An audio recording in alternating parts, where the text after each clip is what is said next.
ਸਤਿ ਸ਼੍ਰੀ ਅਕਾਲ। ਸਵਾਗਤ ਹੈ ਤੁਹਾਡਾ ਸਾਰਿਆਂ ਦਾ ਹੈਡਲਾਈਨ ਕੈਨੇਡਾ ਦੇ ਵਿੱਚ। ਕੈਨੇਡਾ ਤੋਂ ਕੋਵਿਡ-19 ਅਪਡੇਟਸ ਦੇ ਨਾਲ ਮੈਂ ਰੁਪਿੰਦਰ ਇੱਕ ਵਾਰੀ ਫਿਰ ਤੋਂ ਹਾਜ਼ਰ ਹਾਂ। ਕੈਨੇਡਾ ਵਿੱਚ ਕੋਵਿਡ-19 ਕੇਸਿਸ ਦਾ ਅੰਕੜਾ 100,000 ਤੋਂ ਉੱਪਰ ਹੋ ਚੁੱਕਾ ਹੈ। ਇਸ ਦੇ ਨਾਲ ਹੀ ਹੋਰ ਕੀ ਕੁਝ ਹੈ ਖਾਸ, ਐਸੇ ਤੇ ਰਹੇਗੀ ਨਜ਼ਰ ਅੱਜ ਹੈਡਲਾਈਨ ਕੈਨੇਡਾ ਦੇ ਵਿੱਚ। ਗੱਲ ਕਰੀਏ ਫੈਡਰਲ ਸਰਕਾਰ ਦੀ ਤਾਂ ਪ੍ਰਧਾਨ ਮੰਤਰੀ ਜਸਟਿਨ ਟਰੂਡੋ ਨੇ ਅੱਜ ਕਿਊਬੈਕ ਵਿਜ਼ਿਟ ਕੀਤਾ ਤੇ ਮੀਡੀਆ ਬਰੀਫਿੰਗ ਦੌਰਾਨ ਉਹਨਾਂ ਜਾਣਕਾਰੀ ਦਿੱਤੀ ਕਿ ਅਪ੍ਰੈਲ ਦੇ ਮਹੀਨੇ ਵਿੱਚ ਸਰਕਾਰ ਵੱਲੋਂ $9 ਬਿਲੀਅਨ ਸਟੂਡੈਂਟਸ ਲਈ ਇਨਵੈਸਟ ਕੀਤੇ ਗਏ ਸਨ ਤੇ ਹੁਣ ਗ੍ਰੀਨ ਟੈਕਨੋਲੋਜੀ ਸੈਂਟਰ ਵਿੱਚ 500 ਦੇ ਕਰੀਬ ਜੌਬਸ ਵੀ ਕ੍ਰੀਏਟ ਕੀਤੀਆਂ ਜਾ ਰਹੀਆਂ ਨੇ। As we start to reopen parts of the economy, our government will continue to be there to help Canadians get back on their feet. And we're making progress every day. In April, we announced a $9 billion plan to help students and recent grads get through the crisis. An important part of this plan was to create jobs for young people in sectors that need an extra hand, and today I have some good news to share. We're creating 500 green jobs and training opportunities for young people in STEM, in the energy, forestry, mining, earth sciences and clean technology sectors. Ranging from 6 months to a year in length, these internships will give young people invaluable work experience and the chance to explore careers in the natural resource sector. ਆਉਂਦੀ 8 ਜੁਲਾਈ ਨੂੰ house of Commons ਵਿੱਚ Liberal government ਵੱਲੋਂ fiscal report ਪੇਸ਼ ਕੀਤੀ ਜਾਏਗੀ। ਪਰ ਕੀ ਨੇ market ਦੇ ਤਾਜ਼ਾ ਹਾਲਾਤ, ਇਸ ਸੰਬੰਧੀ ਗੱਲਬਾਤ ਕਰਨ ਲਈ ਸਾਡੇ ਨਾਲ ਜੁੜ ਰਹੇ ਨੇ ਜਾਣੇ ਮਾਨੇ ਇਕੋਨੋਮਿਸਟ ਨਿਰਮਲ ਢੀਂਡਸਾ। ਸਤਿ ਸ਼੍ਰੀ ਅਕਾਲ ਨਿਰਮਲ ਜੀ, ਤੁਹਾਡਾ ਸਵਾਗਤ ਹੈ ਬਹੁਤ-ਬਹੁਤ ਪੀਟੀਸੀ ਦੇ ਵਿੱਚ। ਮਿਹਰਬਾਨੀ, ਥੈਂਕ ਯੂ ਸੋ ਮਚ। ਤੁਹਾਡੇ ਤੋਂ ਜਾਣਨਾ ਚਾਹਾਂਗੇ, ਹੁਣ ਜਿਵੇਂ 8 ਜੁਲਾਈ ਨੂੰ ਫਿਸਕਲ ਰਿਪੋਰਟ ਜਿਹੜੀ ਹੈਗੀ ਹੈ ਲਿਬਰਲ ਸਰਕਾਰ ਵੱਲੋਂ ਪੇਸ਼ ਕੀਤੀ ਜਾਣੀ ਹੈ। ਬੀਤੇ ਦਿਨਾਂ ਵਿੱਚ ਅਸੀਂ ਦੇਖਿਆ ਕਿ ਕਾਫੀ ਬੈਨੀਫਿਟਸ ਐਲਾਨੇ ਗਏ ਨੇ। ਪ੍ਰੈਜ਼ੈਂਟ ਮਾਰਕੀਟ ਸਿਚੁਏਸ਼ਨ ਨੂੰ ਤੁਸੀਂ ਕਿਵੇਂ ਦੇਖਦੇ ਹੋ, ਕਿਉਂਕਿ $250 ਬਿਲੀਅਨ ਤੋਂ ਵੱਧ ਦਾ ਡੈਫਿਸਿਟ ਵੀ ਜਿਹੜਾ ਹੈਗਾ ਉਹ ਪੇਸ਼ ਕੀਤਾ ਜਾ ਰਿਹਾ ਹੈ। ਕੱਲ ਪਾਰਲੀਮੈਂਟ ਕਮੇਟੀ ਦੇ ਵਿੱਚ ਡਿਸਕਸ਼ਨ ਹੋਈ ਸੀ ਔਰ ਕੰਜ਼ਰਵੇਟਿਵ ਮੈਂਬਰ ਆਫ ਪਾਰਲੀਮੈਂਟ ਨੇ ਗਵਰਨਮੈਂਟ ਨੂੰ ਚੈਲੰਜ ਕੀਤਾ, ਗਵਰਨਮੈਂਟ ਨੂੰ ਕੁਐਸਚਨ ਕੀਤਾ ਕਿ ਤੁਸੀਂ ਪੈਸੇ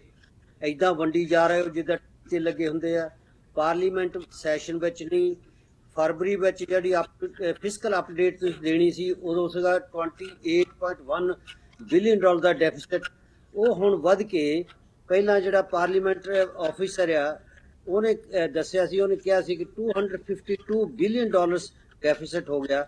ਹੁਣ ਅੱਜ ਉਹੀ PBO ਨੇ ਇਹ ਕਿਹਾ ਕਿ ਉਹ ਡੈਫਿਸਿਟ ਵੱਧ ਕੇ $256 billion. And CD how institute ਉਹਨਾਂ ਨੇ ਵੀ ਗਵਰਨਮੈਂਟ ਨੂੰ ਕ੍ਰਿਟਿਸਾਈਜ਼ ਕੀਤਾ। One after the other, government is being criticized कि government is hiding, government is not bringing fiscal update, they are not telling the real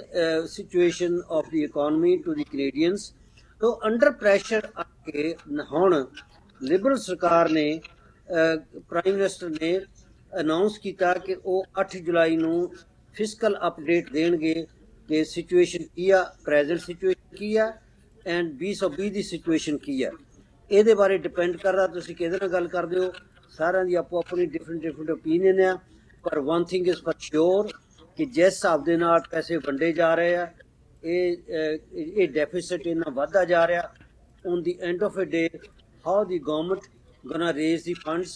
ਦੇਰ are only 2 ways to raise the funds. ਜਾਂ ਤਾਂ ਹੋਰ Texas ਲਾਏ ਜਾਣਗੇ ਤੇ ਜਾਂ ਫਿਰ ਸਪੈਂਡਿੰਗ ਦੇ ਵਿੱਚੋਂ ਕਟੌਤੀ ਕੀਤੀ ਜਾਊ। ਸੋ ਦੈਟਸ ਅ ਕੁਐਸਚਨ ਜੀ। ਪਰ ਜਦੋਂ ਆਪਾਂ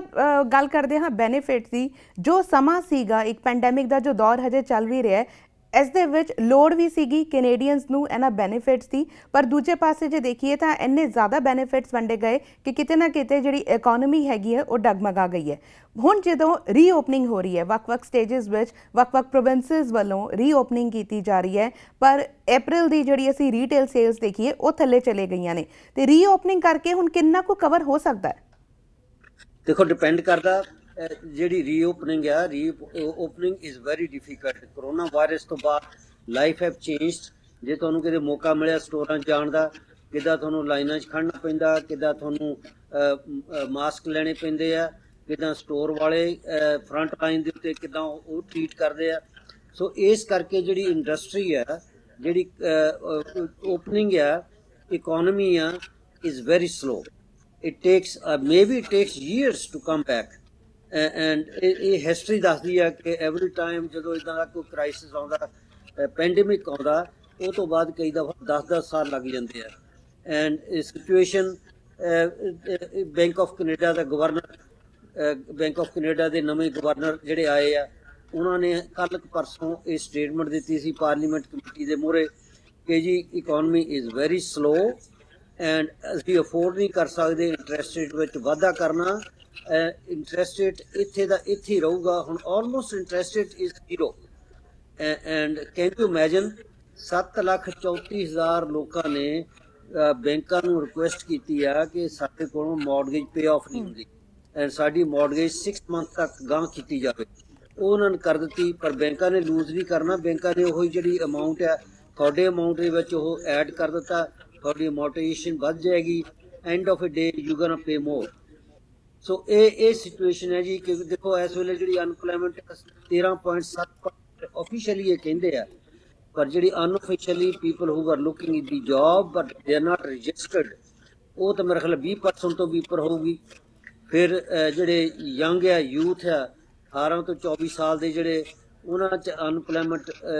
23% ਤੋਂ ਉੱਪਰ ਅਨਪਲਾਈਮੈਂਟ ਹੈ। ਸੋ ਇਹ ਸਿਚੁਏਸ਼ਨ ਤੁਹਾਨੂੰ ਦੱਸ ਰਹੀ ਆ ਕਿ ਇਕੋਨਮੀ ਦੀ ਕੀ ਹਾਲਤ ਹੈ। ਇਹਨਾਂ ਹਾਲਾਤਾਂ ਦੇ ਵਿੱਚ ਸਰਕਾਰ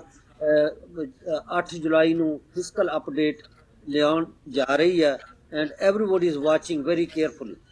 ਜੀ ਬਿਲਕੁਲ, even we are watching very carefully. ਬਹੁਤ ਬਹੁਤ ਧੰਨਵਾਦ ਪੀਟੀਸੀ ਦੇ ਨਾਲ ਗੱਲਬਾਤ ਕਰਨ ਲਈ ਤੇ ਇਕਨੋਮਿਕ ਸਿਚੁਏਸ਼ਨ ਜਿਹੜੀ ਹੈਗੀ ਹੈ ਉਹ ਸਾਡੇ ਨਾਲ ਸਾਂਝੀ ਕਰਨ ਦੇ ਲਈ। ਅਸੀਂ ਕੋਸ਼ਿਸ਼ ਕਰਾਂਗੇ ਕਿ 8 ਜੁਲਾਈ ਨੂੰ ਜਦੋਂ ਫਿਸਕਲ ਰਿਪੋਰਟ ਪੇਸ਼ ਹੁੰਦੀ ਹੈ ਤਾਂ ਇੱਕ ਵਾਰੀ ਫਿਰ ਤੋਂ ਤੁਹਾਡੇ ਨਾਲ ਸੰਪਰਕ ਕਰੀਏ। Thank you so much and stay safe. Thank you so much. Headline Canada ਵਿੱਚ ਫਿਲਹਾਲ ਸਮਾਂ ਹੋ ਗਿਆ ਇੱਕ ਬ੍ਰੇਕ ਦਾ। ਬ੍ਰੇਕ ਤੋਂ ਬਾਅਦ ਸਾਡੀ ਇਹ ਖਾਸ ਪੇਸ਼ਕਸ਼ ਜਾਰੀ ਰਹੇਗੀ। ਤੁਸੀਂ ਬਣੇ ਰਹੋ ਸਾਡੇ ਨਾਲ।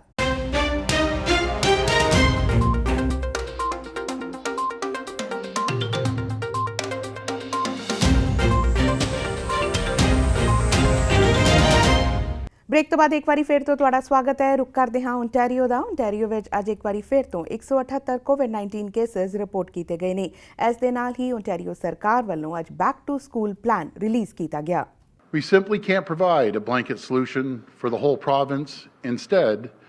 we need to provide school boards the tools and the guidelines to get the kids back in the classroom.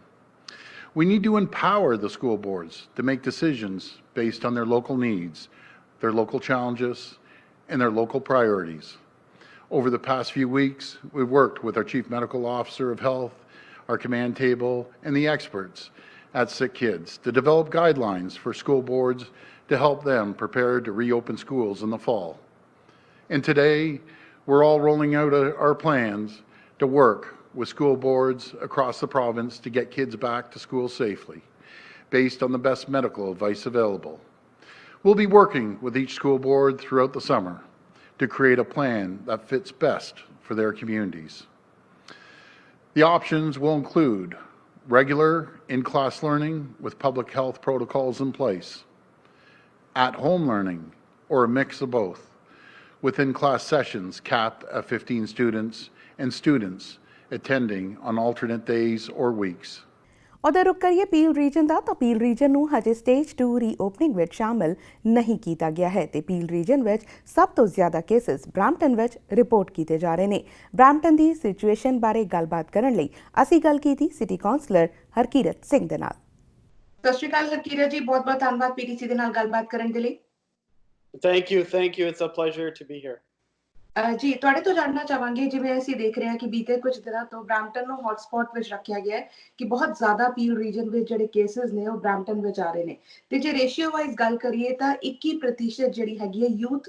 ਜਿਹੜਾ ਹੈਗਾ ਜ਼ਿਆਦਾ ਇਫੈਕਟਡ ਹੋ ਰਿਹਾ ਹੈ। ਕੀ ਕਾਰਨ ਮੰਨਦੇ ਹੋ ਤੁਸੀਂ ਕਿ ਯੂਥ ਤੇ ਜ਼ਿਆਦਾ ਕਿਉਂ ਇੰਪੈਕਟ ਹੋ ਰਿਹਾ? ਕਿਉਂਕਿ ਪਹਿਲਾਂ ਹੋ ਰਿਹਾ ਸੀ ਕਿ ਸੀਨੀਅਰਸ ਜ਼ਿਆਦਾ ਅਫੈਕਟਡ ਹੋ ਰਹੇ ਨੇ, ਵਲਨਰੇਬਲ ਜਿਹੜੀ ਕਮਿਊਨਿਟੀਜ਼ ਹੈ ਉਹ ਅਫੈਕਟਡ ਹੋ ਰਹੇ ਨੇ, ਪਰ ਯੂਥ ਦੇ ਅਫੈਕਟ ਹੋਣ ਦਾ ਕੀ ਕਾਰਨ ਮੰਨਦੇ ਹੋ? Yeah, so ਜਿਹੜੇ ਸਾਡੇ Peel Public Health ਦੇ medical officer Dr. Lawrence Lowe ਉਹ ਕਹਿੰਦੇ ਪਰ ਇੱਕ ਇਹਦਾ ਫੈਕਟਰ ਨਹੀਂ ਕਹਿ ਸਕਦੇ, ਇਹਦੇ ਕਾਫੀ ਇਸ਼ੂਜ਼ ਆ ਜਿਸ ਕਰਕੇ ਇਹ ਪੋਟੈਂਸ਼ੀਅਲੀ ਵਧਿਆ ਆ। ਇਹਦੇ ਵਿੱਚ ਸਾਡੀ ਇਮੀਗ੍ਰੈਂਟ ਪਾਪੂਲੇਸ਼ਨ ਵੀ ਬਹੁਤ ਆ। ਤੁਹਾਨੂੰ ਵੀ ਪਤਾ ਹੁਣ ਜਿਹੜੇ ਟਰੈਵਲ ਕਰ ਰਹੇ ਆ ਹੁਣ ਵਾਪਸ ਆ ਰਹੇ ਆ ਬ੍ਰੈਂਪਟਨ ਨੂੰ। ਐਂਡ ਆਲਸੋ ਸਾਡੇ ਕਮਿਊਨਿਟੀ ਦੇ ਵਿੱਚ ਤੁਸੀਂ ਵੀ ਵੀਡੀਓਜ਼ ਦੇਖੀਆਂ, ਮੈਂ ਵੀ ਵੀਡੀਓ ਦੇਖੀ, ਜਿਹੜੀ ਦੂਰੀ ਵਿੱਚ ਰਹਿਣਾ, ਸੋਸ਼ਲ ਡਿਸਟੈਂਸਿੰਗ ਜਿਹੜਾ ਆ ਉਹ ਸਾਰੇ ਸੀਰੀਅਸਲੀ ਨਹੀਂ ਲੈ ਰਹੇ ਐਂਡ ਉਹਦਾ ਵੀ ਇੱਕ ਪੋਟੈਂਸ਼ੀਅਲ ਰੀਜ਼ਨ ਹੈਗਾ ਆ ਕਿ ਜਿਹੜੇ ਕੇਸਿਸ ਆ ਯੂਥ ਦੇ ਵਿੱਚ ਖਾਸ ਕਰਕੇ ਤਾਂ ਉਹ ਵੱਧ ਰਹੇ ਨੇ ਨਾਲ ਦੀ ਨਾਲ ਤੁਹਾਨੂੰ ਪਤਾ ਜਿੱਥੇ ਸਾਡੀ ਹਾਊਸਿੰਗ ਆ ਇੱਥੇ ਬੇਸਮੈਂਟ ਅਪਾਰਟਮੈਂਟਸ ਦਾ ਵੀ ਹੈਗਾ ਆ ਕਾਫੀ ਇੱਥੇ ਮੁੱਦਾ ਐਂਡ ਉਸ ਕਰਕੇ ਇੱਕ ਰੀਜ਼ਨ ਹੋ ਸਕਦੀ ਹੈ ਜਿਹੜੇ ਕੇਸਿਸ ਆ ਇਹ ਵੱਧ ਰਹੇ ਨੇ ਜੀ ਜਦੋਂ ਆਪਾਂ ਯੂਥ ਦੀ ਗੱਲ ਕਰ ਰਹੇ ਹਾਂ ਤਾਂ ਇਹ ਕਹਿਣਾ ਤਾਂ ਗਲਤ ਨਹੀਂ ਹੋਏਗਾ ਕਿ ਸਾਊਥ ਏਸ਼ੀਅਨ ਕਮਿਊਨਿਟੀ ਜਿਹੜੀ ਹੈਗੀ ਹੈ ਯੂਥ ਵਿੱਚ ਉਹ ਜ਼ਿਆਦਾ ਅਫੈਕਟਡ ਹੋ ਰਹੀ ਹੈ ਨੋ ਇਹਦੇ ਵਿੱਚ ਸਾਡੇ ਕੋਲ ਇਨਫੋਰਮੇਸ਼ਨ ਨਹੀਂ ਹੈਗੀ ਉਹ ਕਰਕੇ ਬਾਈ ਰੇਸ ਨਹੀਂ ਕਰ ਰਹੇ ਉਹ ਡਾਟਾ ਰਾਈਟ ਨਾਓ ਪਰ ਆਪਾਂ ਇੰਨਾ ਜ਼ਰੂਰ ਕਹਿ ਸਕਦੇ ਜੇ ਤੁਸੀਂ ਦੇਖੋ ਜਿਹੜੇ ਹੌਟ ਸਪਾਟਸ ਬਰੈਂਪਟਨ ਦੇ ਵਿੱਚ ਕਿੱਥੇ ਆ ਉਹ ਏਰੀਆਜ਼ ਦੇ ਵਿੱਚ ਹੀ ਆ ਜਿੱਥੇ ਸਾਡੀ ਪਾਪੂਲੇਸ਼ਨ ਰਹਿੰਦੀ ਆ ਸੋ ਇਹ ਗੱਲ ਆਪਾਂ ਸਾਨੂੰ ਮੰਨਣੀ ਪਊਗੀ ਆਪਾਂ ਦੇਖਦੇ ਜਿਹੜੇ ਹਾਈ ਕੇਸਿਸ ਰੇਲਾਸ ਐਂਡ ਮੈਕਲਾਗਲਨ ਵਾਲਾ ਉੱਥੇ ਵੀ ਬਹੁਤ ਸਾਡੀ ਪਾਪੂਲੇਸ਼ਨ ਆ ਤੇ ਨਾਲ ਦੀ ਨਾਲ ਮੇਰੇ ਏਰੀਆ ਦੇ ਵਿੱਚ ਜਿੱਥੇ ਮੈਂ ਖੁਦ ਰੈਪਰੈਜ਼ੈਂਟ ਕਰਦਾ ਉਹ ਵਾਰਡਸ 9 ਐਂਡ 10 ਉੱਥੇ ਵੀ ਵੱਧ ਕੇਸਿਸ ਨੇ ਤੇ ਸਭ ਨੂੰ ਪਤਾ ਆ ਕੈਨੇਡਾ ਭਰ ਕਿ ਪੰਜਾਬੀ ਜਿਹੜੇ ਆ ਖਾਸ ਕਰਕੇ ਉਹ ਜਿਹੜੇ ਦੋ ਏਰੀਆ ਦੇ ਵਿੱਚ ਆ ਉਹਨਾਂ ਦੀ ਗਿਣਤੀ ਕਾਫੀ ਆ ਜੀ ਤੁਸੀਂ ਯੂਥ ਟਾਸਕ ਫੋਰਸ ਜਿਹੜੀ ਹੈਗੀ ਹੈ ਉਸ ਨੂੰ ਲੀਡ ਕਰ ਰਹੇ ਹੋ ਯੂਥ ਟਾਸਕ ਫੋਰਸ ਅਸੀਂ ਦੇਖਿਆ ਕਿ ਉਦੋਂ ਤੋਂ ਕੰਮ ਕਰ ਰਹੀ ਹੈ ਜਦੋਂ ਤੋਂ ਇਹ ਪੈਂਡੈਮਿਕ ਦੀ ਸ਼ੁਰੂਆਤ ਹੋਈ ਵੱਖ-ਵੱਖ ਟਾਸਕ ਫੋਰਸਸ ਬਣਾਈਆਂ ਗਈਆਂ ਕੀ ਹੁਣ ਤੁਸੀਂ ਆਪਣੀ ਟਾਸਕ ਫੋਰਸ ਵਿੱਚ ਵੀ ਕੁਝ ਸਟ੍ਰੈਟਜੀ 'ਚ ਬਦਲਾਵ ਕੀਤਾ ਹੈ ਕਿ ਹੁਣ ਕਿਸ ਤਰ੍ਹਾਂ ਯੂਥ ਦੇ ਨਾਲ ਗੱਲਬਾਤ ਕੀਤੀ ਜਾਏ ਬਿਲਕੁਲ ਸੋ ਪਹਿਲਾ ਥੋੜਾ ਜਿਹਾ ਜਿਹੜਾ ਫੋਕਸ ਸੀਗਾ ਉਹ ਸੀਗਾ ਮੈਂਟਲ ਹੈਲਥ ਦਾ ਕਰਕੇ ਨਿਆਣਿਆਂ ਨਾਲ ਕਾਫੀ ਇਫੈਕਟ ਹੋਇਆ ਸੀਗਾ ਘਰ ਰਹਿਣਾ ਈਵਨ ਦੋ ਪਹਿਲਾਂ ਖੁਸ਼ ਬਹੁਤ ਸੀਗੇ ਨਿਆਣੇ ਉਹਨਾਂ ਨੂੰ ਜਦੋਂ ਘਰ ਰਹਿਣਾ ਪਿਆ ਤੇ ਕਈਆਂ ਦੇ ਘਰਾਂ ਦੇ ਵਿੱਚ ਲੜਾਈ ਝਗੜਾ ਜਿਹੜਾ ਵੱਧ ਗਿਆ ਸੀਗਾ ਉਹਦੇ ਨਾਲ ਨਿਆਣਿਆਂ ਦੇ ਕਾਫੀ ਭਾਰ ਪੈਂਦਾ ਆ ਮੈਂਟਲੀ ਸੋ ਆਪਾਂ ਉਦਾਂ ਦੀ ਸਪੋਰਟ ਵੱਲ ਧਿਆਨ ਰੱਖਦੇ ਸੀਗੇ ਬਟ ਹੁਣ ਆਪਾਂ ਧਿਆਨ ਰੱਖ ਰਹੇ ਹਾਂ ਨਿਆਣਿਆਂ ਨੂੰ ਅਵੇਅਰਨੈਸ ਲੈ ਕੇ ਆਉਣੀ ਸਾਡੀ ਯੂਥ ਨੂੰ ਸੋ ਆਪਾਂ ਸੋਸ਼ਲ ਮੀਡੀਆ ਕੈਂਪੇਨ ਲਾਂਚ ਕੀਤੀ ਆ ਜਿਸ ਵਿੱਚ ਕਲੀਅਰ ਸਪਸ਼ਟ ਸ਼ਬਦਾਂ ਦੇ ਵਿੱਚ ਆਪਾਂ ਕਿਹਾ ਆ ਤੁਸੀਂ ਕੀ ਕਰ ਸਕਦੇ ਪਾਰਕਾਂ ਦੇ ਵਿੱਚ ਤੇ ਕੀ ਨਹੀਂ ਕਰ ਸਕਦੇ ਨੋ ਗਰੁੱਪ ਐਕਟੀਵਿਟੀਜ਼ ਕ੍ਰਿਕਟ ਦੀ ਗੇਮਾਂ ਸਾਕਰ ਦੀ ਗੇਮਾਂ ਬਿਲਕੁਲ ਅਲਾਉ ਨਹੀਂ ਹੈਗੀਆਂ ਤੁਸੀਂ ਜੇ ਸੈਰ ਕਰਨ ਜਾਣਾ ਵਾਕ ਲਈ ਜਾਣਾ ਫਿਰ ਉਹ ਅਲਾਉਡ ਆ ਜਾਇਜ਼ ਆ ਪਰ ਜੇ ਤੁਸੀਂ ਨਹੀਂ ਕਰਨਾ ਤੇ ਤੁਸੀਂ ਫਰੈਂਡਾਂ ਨਾਲ ਖੇਡਣਾ ਉਹ ਅਲਾਉਡ ਨਹੀਂ ਹੈਗਾ ਸੋ ਇਦਾਂ ਦੇ ਆਪਾਂ ਇਮੇਜਸ ਬਣਾਏ ਆ ਸਾਡਾ ਇੰਸਟਾਗ੍ਰਾਮ ਫੇਸਬੁੱਕ ਆਪਾਂ ਉਹਦੇ ਤੇ ਸ਼ੇਅਰ ਕਰ ਰਹੇ ਆ ਤੇ ਨਾਲ ਦੀ ਨਾਲ ਆਪਾਂ ਟਿਕਟੌਕ ਤੇ ਵੀ ਆ ਗਏ ਹਾਂ ਸਿਟੀ ਆਫ ਬਰੈਂਪਟਨ ਸੋ ਉਹਦੇ ਤੇ ਵੀ ਆਪਾਂ ਇਹ ਜਿਹੜੀ ਜਾਣਕਾਰੀ ਆ ਉਹ ਦੇ ਰਹੇ ਆ ਐਂਡ ਉਸ ਤੋਂ ਇਲਾਵਾ ਆਪਾਂ ਜਿਹੜੇ ਇੰਟਰਨੈਸ਼ਨਲ ਸਟੂਡੈਂਟਸ ਆ ਆਪਾਂ ਉਹਨਾਂ ਦੇ ਗਰੁੱਪਸ ਆਈਡੈਂਟੀਫਾਈ ਕਰਦੇ ਹਾਂ ਸੋ ਮੈਂ ਪਿਛਲੇ ਹਫਤੇ ਮੀਟਿੰਗ ਸਾਡੀ ਸੀਗੀ ਸੋ ਉਹਦੇ ਤੇ ਫੇਸਬੁੱਕ ਦੇ ਗਰੁੱਪਸ ਜਿੱਥੇ ਕਾਫੀ ਇੰਟਰਨੈਸ਼ਨਲ ਸਟੂਡੈਂਟਸ ਜਿਹੜੇ ਆ ਉਹਦੇ ਵਿੱਚ ਉਹਨਾਂ ਦੀ ਮੈਂਬਰਸ਼ਿਪ ਆ ਜਾਂ WhatsApp ਗਰੁੱਪਸ ਵੀ ਸਾਡਾ ਸਟਾਫ ਐਕਚੁਅਲੀ ਪਹੁੰਚ ਰਿਹਾ WhatsApp ਗਰੁੱਪਸ ਦੇ ਵਿੱਚ ਵੀ ਜਾਣਕਾਰੀ ਦੇਣ ਨੂੰ ਕਰਕੇ ਆਪਾਂ ਚਾਹੁੰਦੇ ਆ ਜਿਹੜੀ ਸਹੀ ਇਨਫੋਰਮੇਸ਼ਨ ਆ ਉਹ ਸਾਡੇ ਰੈਜ਼ੀਡੈਂਟਸ ਨੂੰ ਛੇਤੀ ਤੋਂ ਛੇਤੀ ਮਿਲੇ ਖਾਸ ਕਰਕੇ ਸਾਡੇ ਯੂਥ ਨੂੰ ਜੀ ਇਹ ਤਾਂ ਚੰਗੀ ਗੱਲ ਹੈ ਕਿ ਤੁਸੀਂ ਸੋਸ਼ਲ ਮੀਡੀਆ ਨੂੰ ਜ਼ਰੀਆ ਬਣਾਇਆ ਹੈ ਯੂਥ ਨੂੰ ਰੀਚ ਕਰਨ ਲਈ ਪਰ ਹੁਣ ਇਹ ਜਿਹੜੀ ਗੱਲ ਹੈਗੀ ਹੈ ਇਹ ਅਵੇਅਰਨੈਸ ਤੱਕ ਨਹੀਂ ਹੈਗੀ ਹੁਣ ਹੈਗੀ ਹੈ ਕਿ ਸਖਤੀ ਨਾਲ ਇਸ ਨੂੰ ਲਾਗੂ ਕੀਤਾ ਜਾਏ ਬਿਕਾਜ਼ ਹੁਣ ਹਰ ਕੋਈ ਅਵੇਅਰ ਹੈ ਕਿ what is happening around but ਉਸ ਨੂੰ ਹੁਣ ਐਨਫੋਰਸ ਕਿਵੇਂ ਕੀਤਾ ਜਾਏ ਸਖਤੀ ਕਿਵੇਂ ਲਿਆਂਦੀ ਜਾਏ ਇਸ ਬਾਰੇ ਕੀ ਸੋਚ ਰਹੇ ਹੋ You bring up a very good point. Awareness ਤੇ ਆਪਾਂ ਮਿੰਨਤਾਂ ਤੇ ਬੇਨਤੀਆਂ ਸੋ ਮੱਚ ਹੀ ਕਰ ਸਕਦੇ ਹਾਂ ਫਿਰ ਸਾਨੂੰ ਇਨਫੋਰਸਮੈਂਟ ਵੀ ਕਰਨੀ ਪੈਂਦੀ ਆ ਐਂਡ ਇਸ ਕਰਕੇ ਆਪਾਂ 6 ਬਾਇਲਾ ਆਫਿਸਰਸ ਪਿਛਲੇ ਹਫਤੇ ਹੀ ਹਾਇਰ ਕੀਤੇ ਸੀਗੇ ਜਦੋਂ ਇਹ ਸ਼ੁਰੂ ਹੋਇਆ ਸੀਗਾ ਆਪਾਂ ਉਦੋਂ ਵੀ 10 ਜਿਹੜੇ ਬਾਇਲਾ ਆਫਿਸਰਸ ਦਾ ਕੋਰੋਨਾ ਵਾਇਰਸ ਜਦੋਂ ਸ਼ੁਰੂ ਹੋਇਆ ਉਦੋਂ ਹਾਇਰ ਕੀਤੇ ਸੀਗੇ ਤੇ ਹੁਣ ਸਾਡਾ ਜ਼ੋਰ ਇਹਦੇ ਤੇ ਆ ਅਵੇਅਰਨੈਸ ਐਂਡ ਇਨਫੋਰਸਮੈਂਟ ਇਹ ਦੋਨੋਂ ਇਕੱਠੇ ਚੱਲਦੇ ਆ and enforcement ਦੇ ਵਿੱਚ ਵੀ ਪਿਛਲੇ ਹਫਤੇ announce ਕੀਤਾ ਸੀਗਾ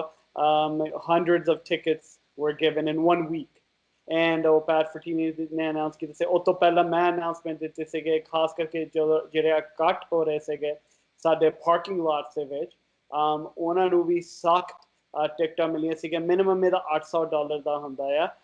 ਤੇ ਉਦੋਂ ਜਿਹੜੀ ਸਾਡੀ ਪੁਲਿਸ ਉਹ ਵੀ ਪਹੁੰਚੀ ਸੀਗੀ ਉਦੋਂ ਓਵਰ 20 ਟਿਕਟਾਂ ਜਸਟ ਇਨ ਵਨ ਗੈਦਰਿੰਗ ਜਿਹੜੀ ਵਾਇਰਲ ਗਈ ਸੀਗੀ ਸਾਡੇ ਪੰਜਾਬੀ ਕਮਿਊਨਿਟੀ ਨੇ ਕਾਫੀ ਦੇਖੀ ਸੀਗੀ ਉਹ ਉੱਥੇ ਪਲਾਜ਼ਾ ਦੇ ਵਿੱਚ ਮੈਕਲਾਗਲਨ ਤੇ ਸਟੀਲਸ ਤੇ ਉੱਥੇ ਸਾਡੀ ਪੁਲਿਸ ਪਹੁੰਚੀ ਉਦੋਂ ਹੀ ਓਵਰ 20 ਟਿਕਟਾਂ ਦਿੱਤੀਆਂ ਤੇ ਨਾਲ ਦੀ ਨਾਲ ਜਿਹੜੀ ਪੁਲਿਸ ਆ ਤੇ ਬਾਇਲਾ ਉਹਨੀ ਟਾਸਕ ਫੋਰਸ ਸ਼ੁਰੂ ਕੀਤੀ ਹੈ just for parking lot gathering so ਆਪਾਂ ਇਹ ਰੋਕਣੇ ਦੀ ਕੋਸ਼ਿਸ਼ ਕਰਦੇ ਹਾਂ ਪਿਛਲੇ ਹਫਤੇ ਕਾਫੀ ਫਰਕ ਪਿਆ ਆ there's no videos going around ਮੈਨੂੰ ਕਾਲਾਂ ਨਹੀਂ ਆਈਆਂ ਪਰ ਘਰਾਂ ਦੇ ਵਿੱਚ ਲੋਕ ਇਕੱਠ ਕਰ ਰਹੇ ਆ ਉਹ ਮੇਰੇ ਕਾਲ ਵਧੇ ਆ so this is still only allowed 10 people ਤੇ ਮੈਂ actually residents ਦਾ ਵੀ ਤਹਿ ਦਿਲੋਂ ਧੰਨਵਾਦ ਕਰਦਾ ਜਿਹੜੇ ਸਾਨੂੰ ਕਾਲ ਕਰਦੇ ਆ ਜਦੋਂ ਕੋਈ ਪਾਰਟੀ ਰੱਖਦਾ ਘਰ ਦੇ ਵਿੱਚ ਕਰਕੇ ਉਹ ਗੱਡੀਆਂ ਦੇਖ ਲੈਂਦੇ ਆ ਕਰਕੇ ਮਨਾ ਆ ਸਾਡੀ ਜਿਹੜੀ city of Brampton the focus ਆ ਉਹ ਲੋਕਾਂ ਦੀ ਪ੍ਰੋਟੈਕਸ਼ਨ ਦੀ ਆ ਜੀ ਚਲੋ ਆਪਾਂ ਇਹ ਗੱਲ ਤਾਂ ਕਰ ਰਹੇ ਹਾਂ ਕਿ ਅਸੀਂ ਗੈਦਰਿੰਗ ਲਿਮਿਟਡ ਰੱਖੀ ਹੈ ਜਾਂ ਪਾਰਕਿੰਗ ਲੋਟ ਵਿੱਚ ਹੁਣ ਸਖਤੀ ਨਾਲ ਦੇਖ ਰਹੇ ਹਾਂ ਟਿਕਟ ਲਗਵਾਈ ਜਾ ਰਹੀ ਹੈ ਬਟ ਜਦੋਂ ਆਪਾਂ ਸਟੋਰਸ ਦੀ ਗੱਲ ਕਰੀਏ ਕਈ ਸਟੋਰਸ ਅਸੀਂ ਦੇਖੇ ਹੈ ਕਿ ਜੋ ਹਜੇ ਵੀ ਗਾਈਡਲਾਈਨਸ ਫੋਲੋ ਨਹੀਂ ਕਰ ਰਹੇ ਕਾਫੀ ਕਰ ਵੀ ਰਹੇ ਹੈ ਪਰ ਹਜੇ ਵੀ ਕਈ ਸਟੋਰਸ ਨੇ ਜੋ ਗਾਈਡਲਾਈਨਸ ਫੋਲੋ ਨਹੀਂ ਕਰ ਰਹੇ ਜਿਵੇਂ ਮਾਸਕ ਕਈ ਵਾਰੀ ਕਸਟਮਰਸ ਨੂੰ ਨਹੀਂ ਕਹਿੰਦੇ ਕਿ ਤੁਸੀਂ ਮਾਸਕ ਪਾ ਕੇ ਹੀ ਅੰਦਰ ਜਾਓ ਜਾਂ ਫਿਰ ਉਹਨਾਂ ਦਾ ਜਿਹੜਾ ਸਟਾਫ ਹੈ ਉਹਨਾਂ ਨੇ ਵੀ ਗਾਈਡਲਾਈਨਸ ਫੋਲੋ ਨਹੀਂ ਕੀਤੀਆਂ ਅਜਿਹਾ ਵੀ ਕੁਝ ਨੋਟਿਸ ਵਿੱਚ ਆਇਆ ਉਸ ਦੇ ਲਈ ਹੁਣ ਕੀ ਕੀਤਾ ਜਾ ਰਿਹਾ ਹੈ Yeah, so ਜਿਹੜਾ stores certain things suddenly ਸੌਖੇ enforce ਕਰਨੇ ਨੂੰ so capacity ਜਿਹੜੀ ਆ ਉਹ ਸਾਡੇ ਬਾਇਲਾ ਕਾਫੀ ਸਖਤੀ ਦੇ ਨਾਲ ਜਿਹੜੀ ਉਹ ਚੈੱਕ ਕਰਦੀ ਹੈ ਸਟੋਰਾਂ ਦੀ ਉਹਨੇ ਮੇਜਰ ਸਟੋਰ ਜਿਹੜੇ ਖਾਸ ਕਰਕੇ ਉਹਨਾਂ ਨੂੰ ਪਤਾ ਹੈ ਕਿੰਨੇ people allowed in the store ਤੇ ਆਪਾਂ ਟਿਕਟਾਂ ਵੀ ਦੇ ਰਹੇ ਓਸ਼ਨਸ ਨੂੰ ਬਹੁਤ ਵੱਡੀ ਟਿਕਟ ਮਿਲੀ ਉਹ ਨਿਊਜ਼ ਦੇ ਵਿੱਚ ਵੀ ਆਇਆ ਸੀਗਾ ਜਿਹੜੀ ਮਾਸਕ ਦੀ ਗੱਲ ਆ ਉਹਦੇ ਵਿੱਚ ਇਨਫੋਰਸਮੈਂਟ ਕਰਨਾ ਹਾਲੇ ਮੁਸ਼ਕਿਲ ਆ ਕਰਕੇ ਜਿਹੜਾ ਪ੍ਰੋਵਿੰਸ ਆ ਉਹਨੇ ਹੀ ਮੈਂਡੇਟਰੀ ਬਣਾਇਆ ਹਾਲੇ ਐਂਡ ਉਹਨਾਂ ਦੀ ਆਪਣੀ ਇਨਫੋਰਮੇਸ਼ਨ ਆ ਉਹਨਾਂ ਦੇ ਹੈਲਥ ਆਫਿਸਰ ਕੋਲੋਂ ਸੋ ਆਪਾਂ ਐਗਜ਼ੈਕਟਲੀ ਇਨਫੋਰਸ ਨਹੀਂ ਕਰ ਸਕਦੇ ਇਸ ਸਟੋਰਾਂ ਦੇ ਵਿੱਚ ਜਿਹੜਾ ਸਟੋਰ ਆ ਇਟਸੈਲਫ ਉਹ ਚੂਜ਼ ਕਰ ਸਕਦੇ ਆ ਇਨਫੋਰਸ ਕਰਨ ਨੂੰ ਜੇ ਨਾ ਇਨਫੋਰਸ ਕਰਨ ਨੂੰ ਤੇ ਕਈ ਕਰ ਵੀ ਰਹੇ ਆ ਤੇ ਕਈ ਨਹੀਂ ਕਰ ਰਹੇ ਸੋ ਇਹ ਡਿਸਕਸ਼ਨ ਜਿਹੜੀਆਂ ਹੋ ਰਹੀਆਂ ਸਾਡੇ ਬਾਇਲਾ ਦੇ ਨਾਲ ਸਾਡੇ ਪ੍ਰੋਵਿੰਸ਼ੀਅਲ ਪਾਰਟਨਰਸ ਦੇ ਨਾਲ ਬਟ ਐਜ਼ ਆਫ ਨਾਓ ਜਿਹੜੀ ਕੈਪੈਸਿਟੀ ਇਸ਼ੂਜ਼ ਆ ਉਹ ਜਿਹੜੇ ਆ ਸਾਡੀ ਜਿਹੜੀ ਬਾਇਲਾ ਆ ਉਹ ਸਖਤੀ ਦੇ ਨਾਲ ਇਨਫੋਰਸ ਕਰ ਰਿਹਾ ਕਰਕੇ ਮੇਰੇ ਏਰੀਆ ਦੇ ਵਿੱਚ ਮੈਨੂੰ ਖੁਦ ਪਤਾ ਬਾਇਲਾ ਪਹੁੰਚਿਆ ਤੇ ਆਪਾਂ ਡੀਲ ਕੀਤਾ ਪਰ ਜਿਹੜੀ ਮੈਥ ਦੀ ਕਨਵਰਸੇਸ਼ਨ ਆ ਮੇਰੇ ਹਿਸਾਬ ਨਾਲ ਇਹ ਅਗਲੇ ਹਫ਼ਤੇ 2 ਹਫ਼ਤੇ ਦੇ ਵਿੱਚ ਹੋਰ ਵੀ aggressive ਜਿਹੜੇ ਸਾਡੇ provincial partner ਦਾ ਬਾਇਲਾ ਪੁਲਿਸ ਆ ਇਹਨਾਂ ਦਾ ਕੋਈ ਨਾ ਕੋਈ joint statement ਆਊਗਾ ਇਹਦੇ ਤੇ ਜੀ ਅੱਜ ਜਦੋਂ ਪ੍ਰੋਵਿੰਸ ਵਿੱਚ ਜਿਹੜੇ ਕਈ ਰੀਜਨਸ ਹੈਗੇ ਆ ਉਹ ਸਟੇਜ 2 ਵਿੱਚ ਐਂਟਰ ਹੋ ਗਏ ਰੀਓਪਨਿੰਗ ਦੀ ਕਦੋਂ ਅਸੀਂ ਉਮੀਦ ਕਰ ਸਕਦੇ ਹਾਂ ਤੇ ਪੀਲ ਰੀਜਨ ਕੇ ਖਾਸ ਤੌਰ ਤੇ ਬ੍ਰੈਂਪਟਨ ਜਿਹੜਾ ਹੈਗਾ ਸਟੇਜ 2 ਵਿੱਚ ਜਾ ਸਕਦਾ ਹੈ ਜਦੋਂ ਆਪਾਂ ਸੇਫ ਹੋਵਾਂਗੇ ਸੋ ਹਾਲੇ ਇਟਸ ਸਟਿਲ better ਪਿਛਲੇ 2 ਹਫ਼ਤਿਆਂ ਨਾਲੋਂ ਐਂਡ ਆਪਾਂ ਦੇਖ ਰਹੇ ਕੇਸਿਸ ਘਟ ਰਹੇ ਪ੍ਰੋਪੋਰਸ਼ਨ ਜ਼ਰੂਰ ਸਿਟੀ ਆਫ ਬਰੈਂਪਟਨ ਦਾ ਸਾਡਾ ਹਿੱਸਾ ਪੀਐਲ ਦੇ ਕੇਸਿਸ ਦੇ ਵਿੱਚ ਵਧਿਆ ਸੀਗਾ ਕਾਫੀ ਪਰ ਜੇ ਆਪਾਂ ਦੇਖੀਏ ਕੇਸਿਸ ਕੁਆਂਟੀਟੀ ਵਾਈਜ਼ ਜਿਹੜੇ ਹੌਲੀ ਘਟ ਰਹੇ ਨੇ ਪਰ ਜਿੰਨੇ ਛੇਤੀ ਆਪਾਂ ਚਾਹੁੰਦੇ ਆ ਉਹ ਕੇਸਿਸ ਘਟਣੋਂ ਘਟ ਨਹੀਂ ਰਹੇ ਸੋ ਇਸ ਕਰਕੇ ਮੇਰੇ ਹਿਸਾਬ ਨਾਲ ਜਿਹੜੀ ਪ੍ਰੋਵਿੰਸ਼ੀਅਲ ਸਰਕਾਰ ਆ ਉਹਨੇ ਵਧੀਆ ਡਿਸੀਜਨ ਲਿਆ ਆ ਕਿ ਆਪਾਂ ਜਿਹੜੇ ਰੂਰਲ ਕਮਿਊਨਿਟੀ ਦਾ ਛੋਟੇ ਸ਼ਹਿਰ ਆ ਆਪਾਂ ਉਹਨਾਂ ਨੂੰ ਪਹਿਲਾਂ ਅਲਾਉ ਕਰੀਏ ਤੇ ਆਪਾਂ ਪੀਐਲ ਰੀਜਨ GTA ਦਾ ਤੇ ਹੋਰ ਵੀ ਵਿੰਜ਼ਰ ਦੀ ਗੱਲਬਾਤ ਚੱਲਦੀ ਆ ਉਹਨਾਂ ਦਾ ਆਪਾਂ ਹਲੇ ਵੇਟ ਕਰੀਏ ਕਰਕੇ ਤੁਹਾਨੂੰ ਵੀ ਪਤਾ ਹੁਣ ਕਾਫੀ ਜਹਾਜ਼ ਆਣੇ ਆ ਵਾਪਸ ਪੰਜਾਬ ਤੋਂ ਵੀ ਸਾਡੀ ਜਿਹੜੀ ਪਾਪੂਲੇਸ਼ਨ ਵਾਪਸ ਆ ਰਹੀ ਆ ਸੋ ਹਾਲੇ ਮੇਰੇ ਹਿਸਾਬ ਨਾਲ ਜਿਹੜੇ ਰਿਸਟ੍ਰਿਕਸ਼ਨਸ ਆ ਵਧੀਆ ਆ ਜੇ ਰਹੋਗੇ ਕਰਕੇ ਜਿਹੜਾ ਰਿਸਕ ਆ ਟਰੈਵਲ ਜਿਹੜੇ ਲੋਕ ਵਾਪਸ ਆ ਰਹੇ ਆ ਤੇ ਹੋਰ ਰਿਸਕਸ ਆਪਾਂ ਫਿਰ ਇਹਨਾਂ ਨੂੰ ਥੋੜਾ ਜਿਹਾ ਜ਼ਿਆਦਾ ਵਧੀਆ ਕੰਟਰੋਲ ਕਰ ਸਕਦੇ ਹਾਂ ਜੀ ਜਿਵੇਂ ਆਪਾਂ ਪਹਿਲੇ ਗੱਲ ਕੀਤੀ ਕਿ 2 ਏਰੀਆਜ਼ ਜਿਹੜੇ ਹੈਗੇ ਨੇ ਬ੍ਰੈਂਪਟਨ ਦੇ ਜ਼ਿਆਦਾ ਅਫੈਕਟਡ ਨੇ ਇਹਨਾਂ ਏਰੀਆਜ਼ ਵਿੱਚ ਅਸੀਂ ਦੇਖਿਆ ਕਿ ਪੌਪ-ਅਪ ਟੈਸਟਿੰਗ ਸੈਂਟਰ ਲਿਆਂਦਾ ਗਿਆ ਗੋਰ ਵਿੱਚ ਤੇ ਰੇ ਲੌਸਨ ਸਾਊਥ ਫਲੈਚਰਸ ਵਿੱਚ ਵੀ ਅਸੈਸਮੈਂਟ ਸੈਂਟਰ ਚੱਲ ਰਿਹਾ ਹੈ ਇਸ ਤਰ੍ਹਾਂ ਹੋਰ ਸੈਂਟਰਸ ਵਧਾਏ ਜਾਣਗੇ ਬ੍ਰੈਂਪਟਨ ਵਿੱਚ ਕਿਉਂਕਿ ਬੀਤੇ ਦਿਨੀ ਅਸੀਂ ਦੇਖਿਆ ਕਿ ਯੂਥ ਨੇ ਜਿਹੜਾ ਹੁਣ ਪ੍ਰੋਟੈਸਟ ਸੀਗਾ ਐਂਟੀ ਰੇਸਿਜ਼ਮ ਜਿਹੜਾ ਪ੍ਰੋਟੈਸਟ ਸੀਗਾ ਉਹਦੇ ਵਿੱਚ ਵੀ ਬਹੁਤ ਪਾਰਟਿਸਿਪੇਟ ਕੀਤਾ ਤੇ ਉਹਦੇ ਉੱਥੇ ਗਾਈਡਲਾਈਨਸ ਫੋਲੋ ਨਹੀਂ ਹੋਈਆਂ ਸੀਗੀਆਂ So ਜਿਹੜੇ so first of all ਜਿਹੜੇ ਟੈਸਟਿੰਗ ਸੈਂਟਰ ਦਾ ਆਪਾਂ ਗੋਰ ਮੈਡਲਸ ਦੇ ਵਿੱਚ ਵੀ ਲਾ ਕੇ ਆਏ ਸੀਗੇ ਇੱਕ ਨੇ ਸੈਲਸ ਫਲੈਚਰ ਜਿਹੜਾ ਆ ਹੁਣ ਉਹ ਪਰਮਨੈਂਟ ਰੱਖਿਆ ਗਿਆ ਆ ਸੋ ਰੋਜ਼ ਉੱਥੇ ਟੈਸਟਿੰਗ ਹੁੰਦੀ ਆ ਸੋ ਆਪਾਂ ਇਨਕਰੇਜ ਕਰਦੇ ਆ ਸਾਡੇ ਰੈਜ਼ੀਡੈਂਟਸ ਨੂੰ ਤੇ ਵੱਧ ਤੋਂ ਵੱਧ ਜਿਹੜੀ ਟੈਸਟਿੰਗ ਆ ਉਹ ਕਰੋ ਆਪਣੀ ਐਂਡ ਕਰਕੇ ਇਦਾਂ ਹੀ ਜਿਹੜੀ ਆਪਾਂ ਕੈਚ ਕਰ ਸਕਦੇ ਆ ਜਿਹੜੇ ਲੋਕ ਏਸਿਮਪਟੋਮੈਟਿਕ ਆ ਜਾਂ ਜਿਨ੍ਹਾਂ ਕੋਲ ਹੈਗੀ ਆ ਇਹ ਵਾਇਰਸ ਤੇ ਆਪਾਂ ਕੰਟਰੋਲ ਰੱਖ ਕੇ ਆ ਸਕਦੇ ਜਿਹੜੀ ਪ੍ਰੋਟੈਸਟ ਸੀਗੀ ਉੱਥੇ ਆਪਾਂ ਵੀ ਪਹੁੰਚੇ ਸੀਗੇ ਪ੍ਰੋਪਰ ਉੱਥੇ ਮਾਸਕ ਲਾਏ ਸੀਗੇ ਜਿੱਥੇ ਤੱਕ ਮੈਂ ਦੇਖਿਆ ਪੁਲਿਸ ਵੀ ਉੱਥੇ ਸੀਗੇ ਪੈਰਾਮੈਡਿਕਸ ਵੀ ਸੀਗੇ ਉੱਥੇ ਪਰ ਉਹ ਜਿਹੜਾ ਮੁੱਦਾ ਸੀਗਾ ਮੈਨੂੰ ਲੱਗਦਾ ਬਹੁਤ ਜ਼ਿਆਦਾ ਕ੍ਰਿਟੀਕਲ ਸੀਗਾ ਇਸ ਕਰਕੇ ਜਿਹੜੀ ਪੁਲਿਸ ਵੀ ਆ ਉਹਨੇ ਇਸ ਪ੍ਰੋਟੈਸਟ ਨੂੰ ਅਲਾਉ ਕੀਤਾ ਸੀਗਾ ਉਹਦਾ ਪ੍ਰੋਟੈਸਟ ਰਾਈਟ ਨਾਓ ਅਲਾਉਡ ਨਹੀਂ ਹੈਗੇ ਪਰ ਜੋ ਸਾਡੇ ਬਲੈਕ ਕਮਿਊਨਿਟੀ ਦੇ ਨਾਲ ਹੋ ਰਿਹਾ ਸਾਡੇ ਬਲੈਕ ਸਟੂਡੈਂਟਸ ਦੇ ਨਾਲ ਜੋ ਹੋ ਰਿਹਾ ਮੇਰੇ ਹਿਸਾਬ ਨਾਲ ਜਿਹੜੀ ਕਮਿਊਨਿਟੀ ਉਹ ਘਰ ਨਹੀਂ ਰਹਿ ਸਕਦੀ ਸੀ ਕਰਕੇ ਉਹਨਾਂ ਦੀ ਆਉਣ ਵਾਲੀ ਪੀੜ੍ਹੀ ਆਉਣ ਵਾਲੀ ਜਨਰੇਸ਼ਨ ਨੂੰ ਬਹੁਤ ਬੁਰਾ ਇੰਪੈਕਟ ਹੋ ਰਿਹਾ ਤੇ ਉਹਨਾਂ ਨੂੰ ਆਵਾਜ਼ ਉਠਾਉਣ ਲਈ ਬਹੁਤ ਜ਼ਰੂਰੀ ਸੀਗਾ ਤੇ ਉਦੋਂ ਆਪਾਂ ਦੇਖਦੇ ਚੇਂਜਸ ਵੀ ਆਏ ਜਿਹੜਾ ਪੀਐਲ ਸਕੂਲ ਬੋਰਡ ਆ ਉਹਨੇ ਆਪ ਖੁਦ ਪ੍ਰੋਮਿਸ ਤੋਂ ਹੈਲਪ ਮੰਗੀ ਕਿ ਸਾਨੂੰ ਲੋੜ ਆ ਕਿ ਤੁਸੀਂ ਇਹਦੇ ਤੇ ਟੇਕ ਓਵਰ ਕਰੋ ਸਾਡੇ ਕੋਲ ਇਹ ਕੰਟਰੋਲ ਨਹੀਂ ਹੋ ਰਿਹਾ ਸੋ ਰਿਜ਼ਲਟ ਵੀ ਨਿਕਲਿਆ ਪਰ ਮੇਰੇ ਹਿਸਾਬ ਨਾਲ ਕਰਕੇ ਇੰਨੀ ਵੱਡੀ ਬੇਇਨਸਾਫੀ ਹੋ ਰਹੀ ਸੀਗੀ ਸਾਡੇ ਬਲੈਕ ਕਮਿਊਨਿਟੀ ਨਾਲ ਉਹਨਾਂ ਕੋਲ ਕੋਈ ਚੋਇਸ ਨਹੀਂ ਰਹੀ ਜੀ ਇੱਕ ਹੋਰ ਟੌਪਿਕ ਬਾਰੇ ਗੱਲ ਕਰਨਾ ਚਾਹਾਂਗੇ ਜਿਵੇਂ 2014 ਵਿੱਚ ਯੂਐਨ ਅਸੈਂਬਲੀ ਨੇ 21 ਜੂਨ ਨੂੰ ਯੋਗਾ ਡੇ ਇੰਟਰਨੈਸ਼ਨਲ ਯੋਗਾ ਡੇ ਐਲਾਨਿਆ ਸੀ ਤੇ ਹੁਣ ਅਸੀਂ ਦੇਖਿਆ ਹੈ ਕਿ ਬ੍ਰੈਂਪਟਨ ਸਿਟੀ ਵੱਲੋਂ ਵੀ ਇਸ ਸਾਲ 21 ਜੂਨ ਨੂੰ ਇੰਟਰਨੈਸ਼ਨਲ ਯੋਗਾ ਡੇ ਅਨਾਉਂਸ ਕੀਤਾ ਗਿਆ ਹੈ ਤਾਂ ਹੁਣ ਕਿਉਂਕਿ ਯੋਗਾ ਸੈਸ਼ਨਸ ਤਾਂ ਵੈਸੇ ਨਹੀਂ ਹੋ ਸਕਦੇ ਬਟ ਵਰਚੁਅਲੀ ਕੁਝ ਸੈਸ਼ਨਸ ਆਰਗੇਨਾਈਜ਼ ਕੀਤੇ ਜਾ ਰਹੇ ਨੇ Yeah, it's up to community groups. ਇੱਥੇ ਕਾਫੀ ਵੱਡੀ yoga community ਆ and ਉਹ organize ਕਰੋਗੇ events. ਮੈਂ online ਦੇਖ ਰਿਹਾ ਵੱਖਰੇ ਤਰੀਕੇ ਨੇ virtual classes ਹੋ ਰਹੇ ਆ Zoom ਤੇ ਹੋ ਰਹੇ ਆ ਲੋਕਾਂ ਪਾਰਕਾਂ ਦੇ ਵਿੱਚ ਆਪਾਂ allow ਨਹੀਂ ਕਰਦੇ ਹਾਲੇ ਪਰ ਜੇ phase 2 open ਹੋ ਗਿਆ ਫਿਰ social distancing ਦੇ ਨਾਲ ਉੱਥੇ ਵੀ allowed ਹੋ ਗਏ so ਆਪਾਂ ਦੇਖਦੇ but ਮੇਰੇ ਹਿਸਾਬ ਨਾਲ there's a lot of options but right now ਜੋ ਸਾਡੀ priority ਆ ਉਹੀ ਆ ਕਿ ਆਪਾਂ ਸਾਡੇ residents ਨੂੰ safe ਰੱਖੀਏ ਤੇ ਜਿਹੜੇ ਕੋਰੋਨਾ ਵਾਇਰਸ ਆਪਾਂ ਇਹਦੇ ਤੇ ਥੋੜਾ ਜਿਹਾ ਹੋਰ ਕੰਟਰੋਲ ਕਰੀਏ ਜੀ ਥੈਂਕ ਯੂ ਹਰਕੀਰਤ ਜੀ ਸਾਡੇ ਨਾਲ ਗੱਲਬਾਤ ਕਰਨ ਦੇ ਲਈ thank you so much and stay safe thank you have a good day you too thank you so ਹੁਣ ਤੱਕ ਲਈ ਹੈਡਲਾਈਨ ਕੈਨੇਡਾ ਵਿੱਚ ਬਸ ਇੰਨਾ ਹੀ ਫਿਲਹਾਲ ਸਾਨੂੰ ਦਿਓ ਇਜਾਜ਼ਤ ਤੁਸੀਂ ਰੱਖੋ ਆਪਣਾ ਖਿਆਲ ਤੇ ਦੇਸ਼ ਦੁਨੀਆ ਦੀਆਂ ਖਬਰਾਂ ਲਈ ਬਣੇ ਰਹੋ ਪੀਟੀਸੀ ਦੇ ਨਾਲ